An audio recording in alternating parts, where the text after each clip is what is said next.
just because we can. Are we trying to offend our guests then?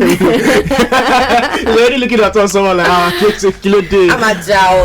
We go fight. Well, ladies and gentlemen, we have the one and the only Seun Kuti right here with us. How you doing, Seun Kuti? Thanks for having me in the house. Thanks for having me. I'm happy to be here. I think I've been here one time, so to be back. I think it was like 2019, thereabout. That's a long time ago. Very long time ago, actually. Okay, so he's here for many reasons, but the very first reason he's here is to let Lagos know, even though you already know, but like reiterate the fact that there's a hit in town. If you're sleeping on it, you should jump on it. It is a collaboration of a lifetime, if you ask me. It is one with two music families, you know. There's the Kuti, there's the Malays, and I mean, I'm just imagining what the studio session would have been like. Absolute gold, I imagine. And if you can give us some tea, maybe some personal things that you guys haven't talked about. You're not together? We're not together. I sent it. It was in it was home. I think it was in LA when he did this.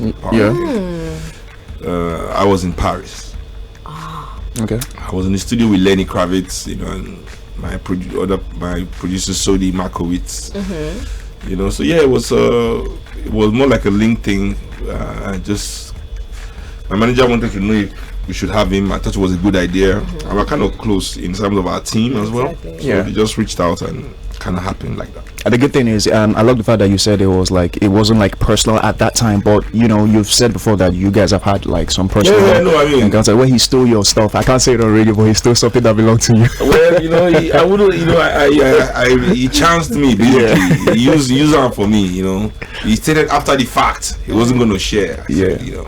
And he still chanced you. He's chancing, you know. One of the few people that have succeeded with that, apart from Nigerian politicians.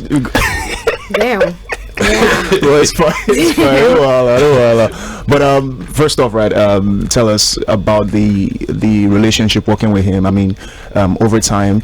So, you know, a few people have had different things to say about the Mali family, some good, some bad, you know, when it comes to music and everything. But I'm sure you have your own different story and with your relationship with him or them, in a way. I know. I mean, you know, as musicians, and coming from this kind of great musical legacy and being a musical dynasty ourselves, definitely understand where it's coming from. Sometimes I tell my daughter, you know, I said, you know, you're a girl and you're not even saying you want to be a musician. I say you want to be a marine biologist, but trust me, you're going to grow up, you'll be a stage in your life, you'll be marine biologist. Somebody will say, well, she's not as good a marine biologist as her grandfather was a musician, you know, so don't worry about it. You're not ever going to escape, you know, comparison. That, so it is part of the thing, you know, but we also understand the importance of the legacy that we carry, so we do our best to live up to it. Okay. I've never been one to see music as something that you judge. You know, music is something that either you like it or you don't, and then you move on. We don't need your opinion. So you said two things, or two words rather now. That's legacy, that's politics that you mentioned earlier. And now I can't help but just ask the question right now about why Seun Kuti has not, why he's not a politician. And if you can update us on the MOP political party, and if you in the future would ever vie for that's interesting. Party. I'm happy to hear that. You're the third person to ask me about MOP in the radio, so I think you know, big up the radio. You guys you have your fingers on the pulse. You know, I'm a politician already. I just don't have an elected position yet. Okay. You know, but yeah, I'm deep in the political game, trying to bring about revolutionary political change in our country. The movement of the people is a political party seeking our registration. INEC has closed registration for a few years now, so we are still at that stage, hoping for INEC to open up and allow new parties to be formed. So yeah, I mean, this for me is a way for me to express my responsibility as an African. I feel it's also our nation needs it, our continent needs it, that the majority of people here politicize themselves, you know. And I always say, not necessarily because you want to be in MOP, you can be in whatever, but we need our people here to be politically active. Our nation needs it. I love the fact that you said people that have opinions in a way should be politics. Like it's kind of like putting your money where your mouth is, right? A few people have said before that somebody can come out and be an opinion leader when it comes to politics or when it comes to where Nigeria stands. But I love the fact that you said that you are actually being on the forefront with going about it the right way. The opinions also, public opinion drives public discourse, which goes on to drive politics. Yeah. People should not say, just because this person talks. No, that's those that don't like people that talk about issues are oppressors, because oppressors are largely anti-dialogical. They're everywhere. Actually. They don't like the dialogue, and when people say talking is not acting, I wonder what kind of educational system they pass through. To talk is a verb. The definition of a verb is an action word. Yeah. And if you feel like talking is no action, I always say go and meet a policeman and say you decrease.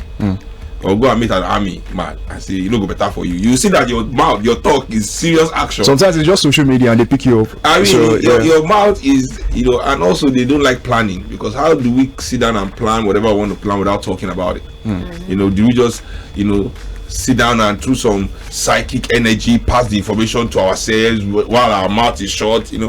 Talking is one of humanity's human beings' most incredible characteristics, and we do it because we need to understand each other. So anybody that wants to negate that part of the struggle is not ready for the struggle.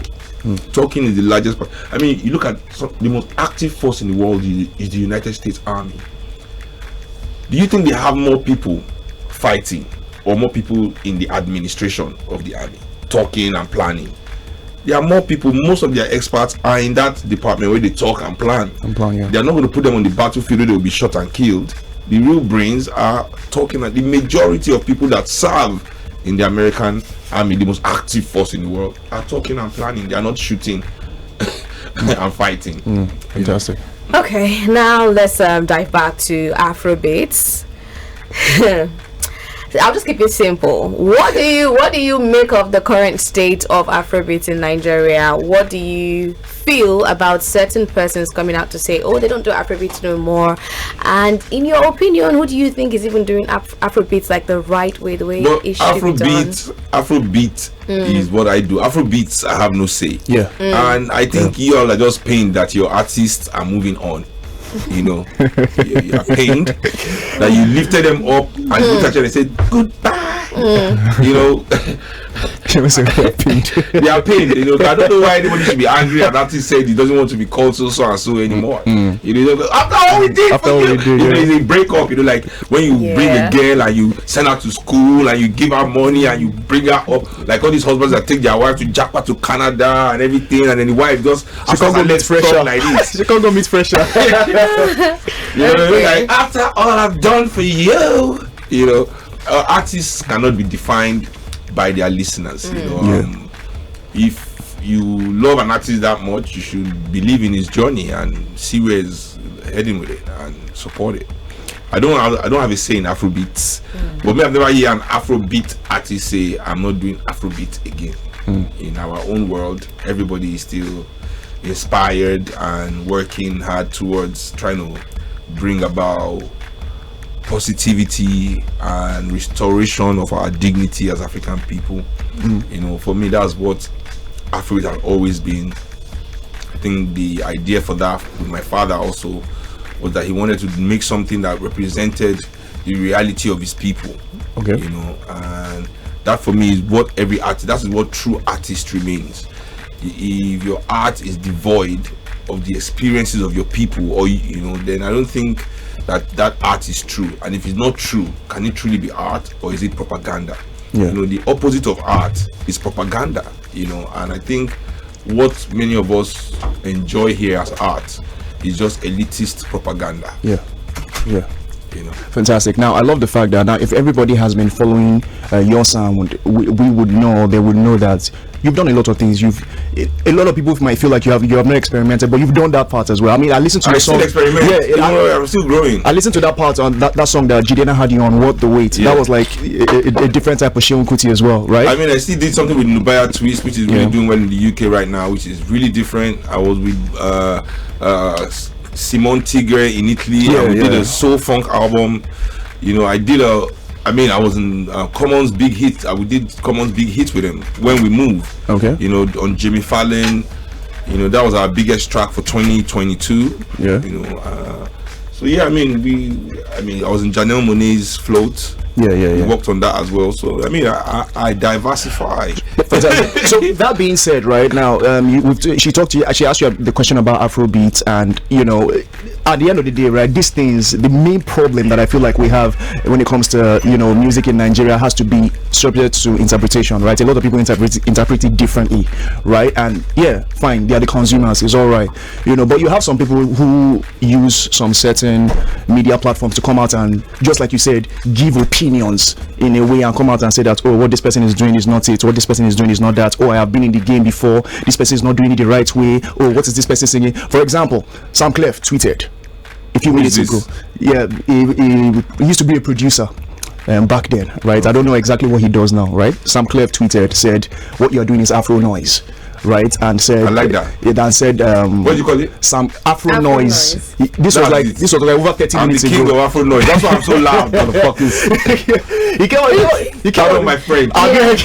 He came out and said, oh, what you're doing is Afro Noise, and you know, the beat is in Italy, this one is in UK. And I was like, oh, okay. I checked a few of the tweets, and I was like, does this person have a problem with you or something? Like, who is this person? Like I said, this person used to be a producer. To talk. You know, Jay-Z said he comes out and he says that he's the one responsible for people like, you know, Wiz, and you I'm know, not he played a role in people. I'm not those people. Yeah.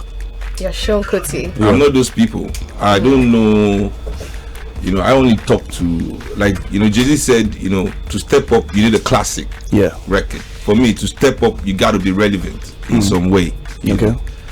So, yeah, he's actually been looking for your attention for the longest time, actually. Well, just like you said, when he's relevant, he'll get it. He'll get it. Okay, that's the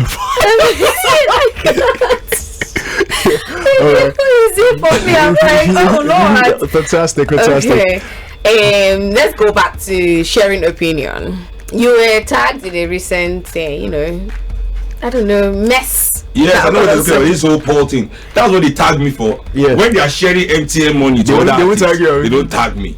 When they are sharing Big Brother money left, right, nobody tag me. You know, I'm telling you, when they did my help, because they know, you know, me, I will come through if I my guy. I don't need. There's no force. They call me. They tag me. You know. What do you think of him, though? People say that he has this savior complex. Who? That's very dark black man. Very dark man. Yeah. Do Nigerians have issue with savior complex? I mean, we are out here every day. All we need is our savior, Messiah. Nigerians believe in the Messiah. Yeah.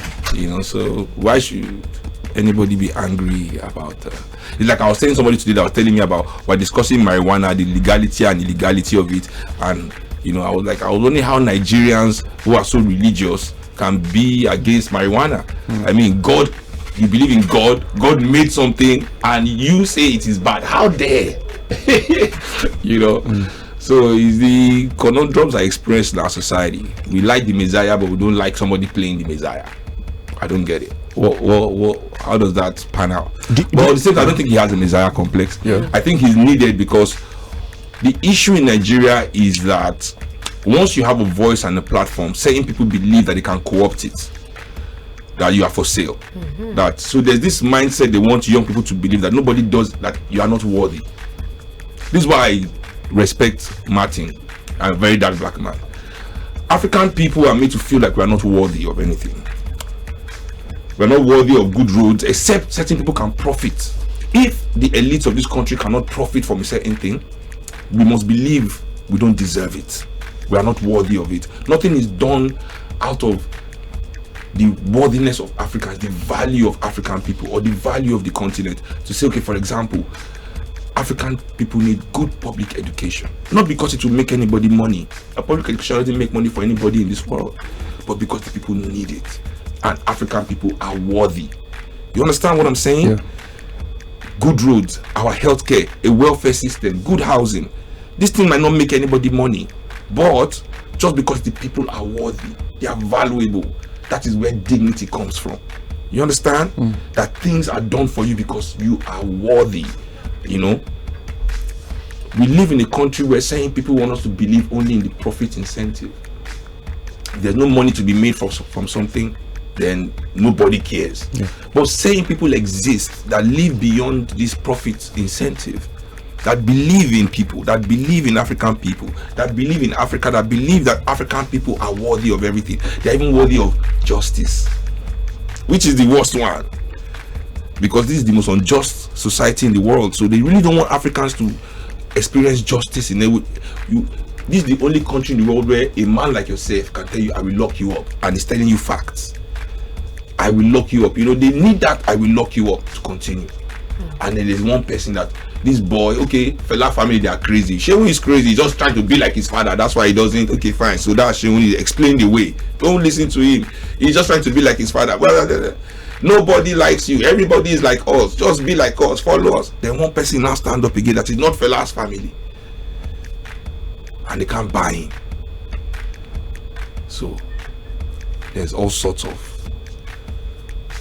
So the same thing was done to my dad. Same thing has been done. Do you know how many times Gani Fayemi went to jail? How many times Femi Falana has been to jail? How many times my father has been to jail? Every time Uncle Beko went to jail. How many times Wole Soyinka has been to jail? This is what oppressors do when they see somebody that stands on the side of the people. So the good thing is, I love the fact that you said this, because back in the day, right, during your dad's time, people would feel like the oppressors are people in government. But from what we're seeing these days, we're seeing people that are just like you and I, that oppression is also a spirit that we all carry, because we are educated by our oppressors. The elites of society are the educators of society. They draw up the curriculum, they decide what you learn, they decide who your teachers are, where you go to school, which school you can go, and what they teach in the school. And when you interrupt it, so when you go to that school, you come out trying to be like them.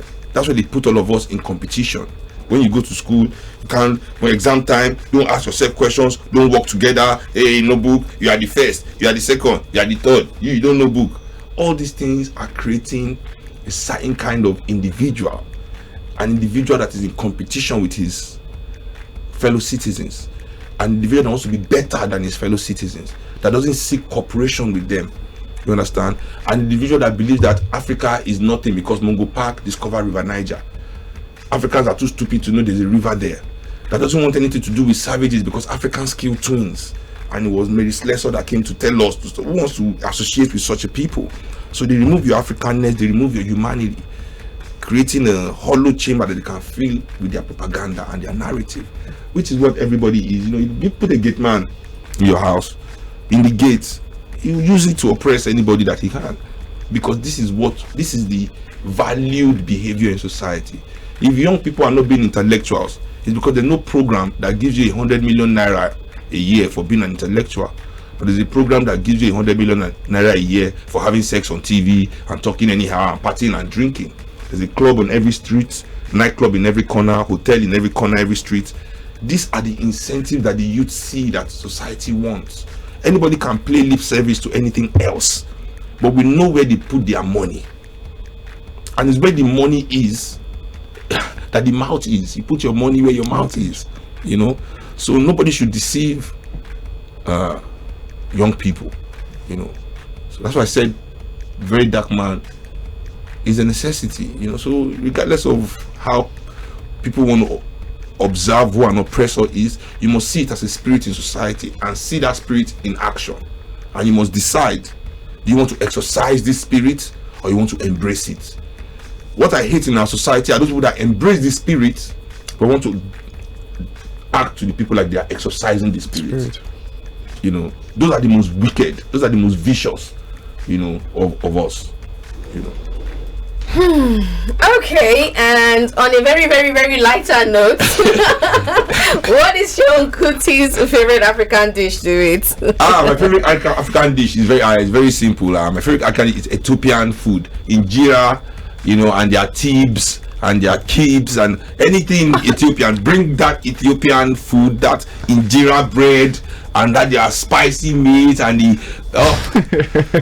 lentils, the beans, the greens. The details for me. Okay, let's come back. You name it.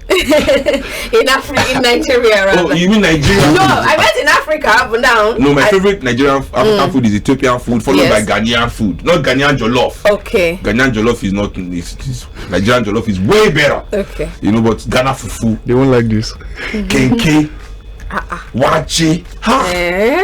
Ghana. There's another one that you usually call that's very peppery like this. I've forgotten what it That's is. kenke now with the pepper Is sauce. it with the pepper sauce? Okay, yes. Kenke, Ah. kenke. I thought you were gonna say amala. No. When we come home, amala, amala is nice. But my favorite Nigerian food is my Igbo friends food. But it's white soup. White soup is my favorite Nigerian soup with pounded yam. There's this. Let me not give them free. But I always say that. If your thing is nice and is the truth, I'll say it regardless. Regardless, You've not paid me. To give these people these props now, it's hard. But anyway, if after that they do an amazing fisherman soup, so this is my Eastern food in Nigeria, my favorite kind of Nigerian food. It's always exciting. You are eating all this food from the eastern part of Nigeria. There's surprise in that. Always surprise inside the stew or the soup. Why? There are surprises like Kindle egg. Oh Lord have mercy. Okay, yes, so my favorite Nigerian foods come from eastern part of Nigeria. I'll be honest. period. Like Yoruba people, big up. Panajab is there, Abula all day, but Igbo people know that game. They know the game. That's what it is. All right, then on you've mentioned a lot of people that you have worked with, and I'm just curious to know who else is on your list to work with. To work with or that I've worked with Adekunle Gold. Yeah. To work with I don't know. To work with who is next? Who do I want to capture next? I have a few Nigerian artists I want to do some work with. I'm working with Vector. We've done songs together before. Odumodu Black. Okay. That's my guy. We have done a song already. Because I have a hip hop project coming on the side with Vector, and we have Odumodu featuring in one of the songs. Okay. So I think I've crossed that one off the list. I mean, I'm not doing a song with my brother yet, with my nephew. Yeah. Although my nephew is on my new record, he's playing a solo on my new record. But I've never had my brother doing a solo or anything, so we'd love to see a song with you and your nephew, just exclusive with both of you. I want to. That'd be mad, man. We're talking not even like a song. We want to do a whole project, a whole album tour, everything, a whole year, just the three of us doing stuff together for one whole season, a whole album season, and that's something to look forward to. I love the fact that we're speaking about the music now. The last time you were here, like I said, it was 2018-2019. If I remember, you came to talk about Black Times, your last album. That was it at that period, right? Now let's talk about your next project, right? The transitioning from what Black Times was, and how it's setting you up for what's to come. Yes, I think every album I've made has been a step in. I love Black Times. That's what I'm saying. It has been a step in taking me somewhere. Yeah. I don't know where I'm going. I don't know where these ancestors are leading me. They've not shown me the destination. Yeah. But I can tell there's a grand event at the end of it all. And every album is the soundtrack of this journey. I think when I made Black Times, I said to a few of my friends, I think I'm done making records, making music. I'm gonna stop now, face my MOP life. I don't think there's any way I'm gonna top this album. Because many people experience music from the mainstream angle of music, where music is made like a product in a factory, like a production line. Somebody makes the beats, somebody does the drums, somebody else does the drums, somebody else does the strings, somebody writes the lyrics. It's very watered down in a way. Somebody else writes the lyrics, somebody else writes the hook. This is a product that is brought together to sell. They bring everything, they put it together. In that way, when mainstream artists still fall off, I'm really surprised. If I had that kind of working model, all I'll do is just wait for, be sure I'm catching the producer with the new hot sound, the drum guy with the new hot sound, the person writing and keep going, writing off these people's talent or whatever it is. But how they are. So you are saying with the machinery in place right now, you don't understand why some people just are not it anymore. They just fall off musically. Maybe they're not really musicians and they just blew because they could. Today anybody can sing auto tune. You are just sounding like the best things in sliced bread. I talk to a lot of people, many people, they don't even know what their favorite artist sounds like. It's true. They've heard him for 10 years, 15 years, they've gone to 20 shows, but they've never really even heard his voice. So I said to them, that means, you know, like so much is manufactured. You know, the voice, the image. You don't even know this person. This person has never even shown you any reality of himself. Yeah. Everything is packaged in some kind of, you know. So it kind of, that's kind of weird, you know. I know. But for me, I said to my friend, like, how do I compose anything better than this? How is that going to happen? There is no way I'm ever going to beat this album. So I think it's better we just quit while we're ahead. No problem, You know, no problem. Because the Black Times really like broke barriers for me. Like, I was like, there's no way I'm topping this. So let me just tell everybody, like, That was massive. I'm retiring, you know, so that they think, oh, he just retired. Oh, you believe on living on a high? Yeah, you know, but slowly I got inspired again to start writing this next album. And again, I've said to my friends that we are retiring after this project because I don't know how we are going to top this one. I said to everybody, we are retiring after this. Everybody start packing your bags and baggages. This is the last run. You know what? But you're back. Yes, but because I'm already writing another album. That is why I'm telling people that this my album is going to be in 2 volumes, because I'm already writing another one that is better than this one. So I'm like, So 2 parts basically. I'm going to do 2 parts. All right. And okay, time is kicking out, but it's fine. 2 questions. We're going back to yesterday or 2 days ago when you told a certain person to come and arrest you too. I don't want to go back to those, you know. That is kind of like, it's 2 days gist, but yeah, what do you want to know about that? Why are you, what's the relationship between you and E.L. Bojo to begin with? No, I mean, we are friends. As you can see, somebody is your friend in the industry, not like my best friend, I go to their house or anything. But when I say come and arrest me too, it's just the point I've been making since last year that they started this issue. We as celebrities should not normalize this behavior of using police to oppress ourselves. If you feel somebody has said something bad about you, so far the person did not come like steal your thing or try to kill you, or if it's not a violent crime, you know, whatever it is, seek redress through the courts, sue the person. Let's use the defamation, the civil route, because what we are doing is legitimizing the use of police against people we don't like in the mind of the people, you know. And it might be all fun and games now, but in 2026, when all of you want to become suddenly political, that's what you remember. You want to say that Tinubu is a thief. They are coming to your house the next day, you know, because we don't understand that this rule now is what will be used to stop people from having opinions, you know, true or false, about the elite of this country. Because once we have normalized the rule, you know, once we have normalized the rule, then they will also enforce it to their own benefit. So that was my own point in the whole issue. So, you know, the way Yoruba people say, come and carry me, everybody, you know. Okay. But at the end of the day, I just feel, and I'll keep saying it because I know a lot of people listen to this, let's not be the oppressors that we say we don't want to see. You know, the fact that you don't like somebody doesn't mean you should use your power or your money to take away the person's freedom. You know, I mean, what's next? You are, or we know that you are, you know, the first Nigerian to perform at Coachella. We know now. Because up until like last or 2 years ago, you know, I was from Togo, as I said. You have given me my Nigerian citizenship. Thank you. So does that in any way make you feel like you're being like ostracized from the music industry? No, not make me feel that. I know that for a fact. That's the truth. I'm not only being ostracized, I'm being completely stonewalled, whatever word you want to use.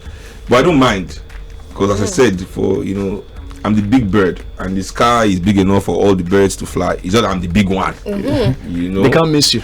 I said to my friends, if it is because of what I do or what I say, well, there's a big problem here, because I'm still eating.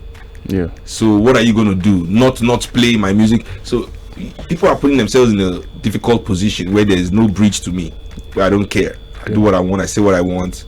There's no middle ground. So what happens? Because I'm no longer afraid of anything you're going to do. What are you going to do? You're not going to play my video. You're not going to play my video. You're already not doing it. So what are you going to do? You know. So even when I got nominated in the for my Grammy Awards, You know, no award organization in the whole Africa, AMVC, AMMAA, this, whatever, not one single category was my band mentioned, knowing fully well that I Seun, no matter what anybody says about me, I'm still the front man of Africa's most successful band. You know, 54 albums. By the time I drop my next album, that will be 55 albums. That's crazy. You know, that's crazy. The band that I lead is an African musical institution. Yeah. If we knew what we were doing in Africa, it would go without saying that this band is giving some kind of national activity that keeps them in the forefront of the psyche of African people all over the world, to know that Africans can achieve institutions like this, you know. But well, that is for an Africa that knows what he's doing. Because this is where we are now. Just because we're pressed for time, me personally, Seun Kuti, me, I'll beef with you. I feel like some of these things, you should be seeing. It's almost like some of these things, they just pass you by, you don't even know. Like now, I remember when I was watching you on live, where you said Skepta's reference to you on Bad Energy. You just found out about it, but yes, because you know, bird's eye level. I've heard the song a lot, but I don't pay attention. Okay, let me explain. There's a spirit in mainstream music I have to say that I don't agree with. I don't agree in the spirit that young African people cannot be valuable except they can afford European things. That I can't believe that the best of us are those that can afford the most things from Europe. You know, that we should revere people that have European things. I don't believe in that spirit. I don't believe in the spirit that says that all African women will you know, have sex with a man for a bag. That all African women can be bought. That all African women believe money is what makes a man. If I believe that my people are like this, then I will hate my people. So I cannot really believe in this narrative. You know, I cannot believe in narrative that all young African people want to do is drink and smoke. You know, it cannot be all they want to do. What kind of people are? I mean, if I believe that my people are only hedonistic, I won't even want to be amongst them. So I really try my best as I'm growing up. When I was younger, yes, it's good for the young mind, you know, because it comes with certain of invincibility. The world is mine. Yes, you need that confidence as a young man. You know, that bravado, whatever. You know, but as you grow up, which doesn't really matter as much. Mainstream music does not allow people to do. Grow up. You know, as you grow up, those things must become irrelevant and mundane, and you must have a higher purpose. I say to a lot of people, I can't be friends with somebody that still has the same dreams and ambition that we had in high school. I want to have money, buy car, have babes, build house. That is what I wanted in high school. If you are 50 and that's still what you are chasing, there's something wrong with your existence, bro. Fantastic. There's absolutely something wrong with your existence. You know, so not that I don't listen. At this age, I just don't like key in. The way I will go before and I will learn the lyrics of DMX and I'll be at the party spitting every Eminem lyric.